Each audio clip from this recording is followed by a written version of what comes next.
BJP বলছে রাজ্যে ক্ষমতায় এলে ৩,০০০ টাকা দেবে। আচ্ছা, কেন্দ্রে এখন কোন পার্টির সরকার? বিজেপির। দিদি দেবে লক্ষ্মীর ভান্ডার, মোদি দেবে অন্নপূর্ণার ভান্ডার। ৩,০০০, ১২০০। বাংলার মায়েরা পাবে ৪২০০ টাকা। দাও, কেন্দ্রীয় সরকারের থেকে টাকা দেবে না, কেন্দ্রীয় সরকারের থেকে মানুষের থেকে লুটবে। ৪০০-র গ্যাসটাকে ৯০০ করবে। শুভেন্দু আজকে বলছে তারা ক্ষমতায় এলে অন্নপূর্ণার ভান্ডার যোজনা চালু করবে। মানে কি? মানে মমতা ব্যানার্জি লক্ষ্মীর ভান্ডারে জেনারেল মায়েদের ১০০০ টাকা আর SC/ST মায়েদেরকে দিচ্ছেন ১২০০ টাকা। শুভেন্দু বলছে আমরা ক্ষমতা এলে নামটা পাল্টে করে দেবো অন্নপূর্ণার ভান্ডার, দেবো ৩,০০০ করে। এবার বুঝুন গল্প, কত বড় মিথ্যেবাদী, কত বড় ঢপবাজ। কেন বলছি?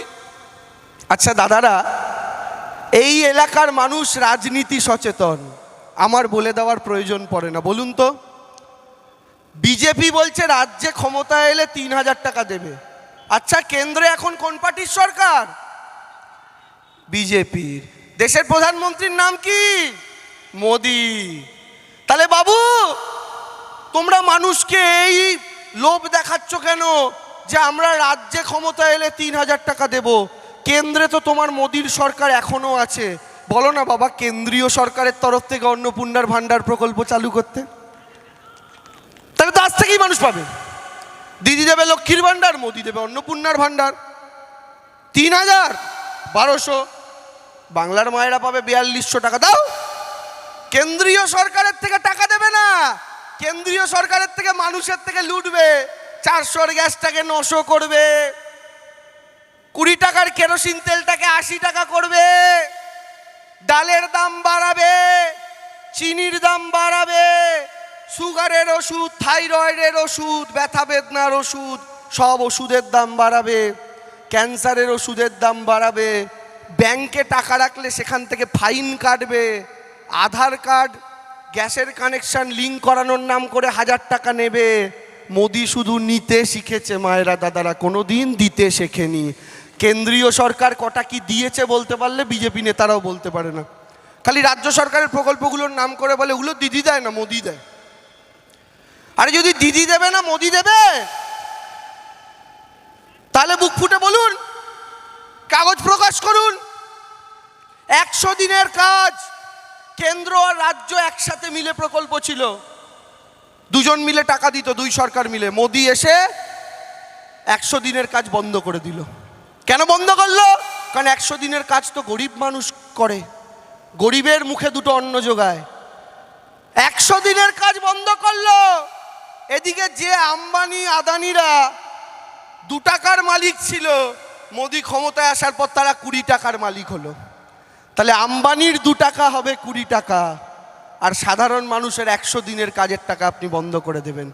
শেষে কেন্দ্রীয় সরকার দিল না দেখে আমাদের দিদি রাজ্যের কোষাগার থেকে সেই ১০০ দিনের পাওনা টাকাটা মিটিয়েছিল গত বছর। আবাস, বাড়ি, কেন্দ্র আর রাজ্য সরকারের মিলিত উদ্যোগ ছিল। কেন্দ্র টাকা দিত, রাজ্য আরো বেশি টাকা দিত। কেন্দ্র কম দিত, রাজ্য বেশি দিত। সেটাও কেন্দ্রীয় সরকার বন্ধ করে দিল। দিদি তারপরে সিদ্ধান্ত নিল যে কেন্দ্র বন্ধ করে দিয়েছে, আমরা নিজেরা করব। কিন্তু মায়েরা দাদারা, একটা কথা তো আপনাদের বুঝতে হবে, কেন্দ্র বা রাজ্য দুজনেই টাকা পায় আমাদের ট্যাক্স থেকে। আপনি যে সাবান, শ্যাম্পু, তেল যাই কিনছেন, আপনি ১০ টাকা দিয়ে কিনলে আপনি ২ টাকা ট্যাক্স দিচ্ছেন। আমি সোজা অঙ্কের জন্য বলছি, এত যদিও দিতে হয় না। আপনি ভাবুন, একটা ১০ টাকার শ্যাম্পু কিনেছেন, ২০ টাকার শ্যাম্পু কিনেছেন, তাতে ২ টাকা ট্যাক্স দিয়েছেন। মানে ১৮ টাকা অরিজিনাল দাম, আর ২ টাকা হচ্ছে কর।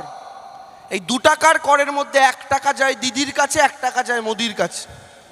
এই ১ টাকাটা জমিয়ে জমিয়ে জমিয়ে দিদি আপনাকে লক্ষ্মীর ভান্ডার দিচ্ছে, আপনার রাস্তা করছে, ১০০ দিনের টাকা পুরনো বকেয়াটা মেটাচ্ছে, আপনার ছেলে মেয়েকে স্কুলে মিড ডে মিল দিচ্ছে, সবুজ সাথী দিচ্ছে, কন্যাশ্রী দিচ্ছে, যা দেখছেন সব দিচ্ছে। আর মোদির কাছে যে বাকি ১ টাকা যাচ্ছে, মোদি কি করছে? ওটা দিয়ে গুজরাটের মাটিতে বুলেট ট্রেন বানাচ্ছে। মায়েরা, ডেবরার মানুষ গিয়ে কি গুজরাটে বুলেট চড়বে? না আমরা কলকাতার লোক গিয়ে গুজরাটে বুলেট চড়বো? গুজরাটে বুলেটে চলবে মোদি আর মোদির ভাইরা। তাহলে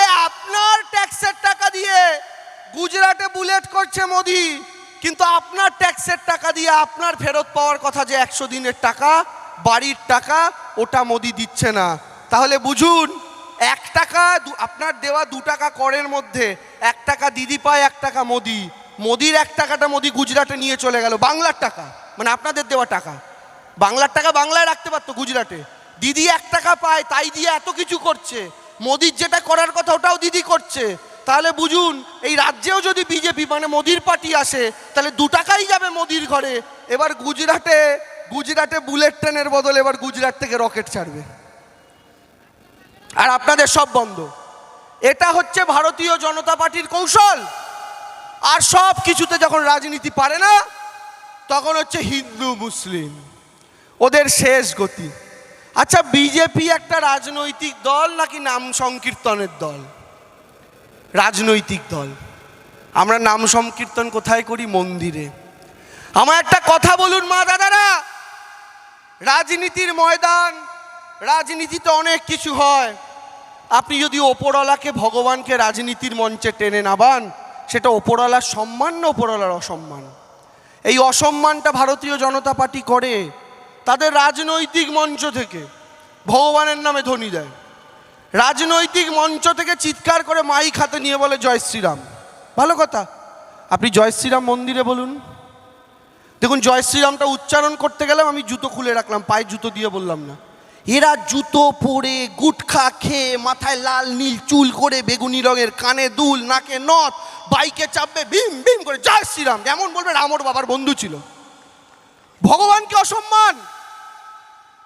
কি তোমাদের ভগবান কি ছেড়ে দিয়েছে? ছাড়েননি। মোদি বলেছিল আমি রাম মন্দির করেছি তাই আমায় ভোট দাও। বিজেপি স্লোগান দিয়েছিল লোকসভার আগে, জো রাম কো লায়া হ্যায় হাম উনকো লায়েঙ্গে। রামচন্দ্র মোদিজির কানটা মুলে বলল, বেটা তুই আমায় এনেছিস পৃথিবীতে, না আমি তোকে পৃথিবীতে এনেছি? বল বল। এত ক্ষমতা বিজেপি নেতাদের, আপনারা রামকে এনেছেন? বাহ বাহ বাহ। রামচন্দ্র বললেন, লোকসভা ছিল এপ্রিলে, মোদি বাবু তোমার জানুয়ারি মাসে, তার 2 মাস আগে মনে পড়লো আমার মন্দিরের উদ্বোধনের কথা। লোকসভা ভোটের 2 মাস আগে ভেবেছিলে আমার মন্দির উদ্বোধন করছো, এই দেখিয়ে মানুষের ভোট পেয়ে যাবে। রামচন্দ্র এমন কানটা মূল্য, এমন কানটা মূল্য, আপকি বার 400 পারের গল্প বলে 240-এ টায়ার লিক। শুধু তাই নয়, উত্তরপ্রদেশে 80টায় 72টা আসন জেতা বিজেপি আটকে গেল 40-এর নিচে। শুধু সেই নয়, কানমোলার কি দাপট দেখুন। যে নরেন্দ্র মোদী বারাণসী থেকে 4 লাখ ভোটে জিতেছিলেন, তিনি কোনো রকমে হেঁচকি তুলতে তুলতে 1 লাখ ভোটে জিতলেন, 3 লাখ ভোট মাইনাস। আর রামচন্দ্র উত্তরপ্রদেশে কান মুলেছে, তার আওয়াজ বাংলায় শোনা গেল কিভাবে? বিজেপির 18টা আসন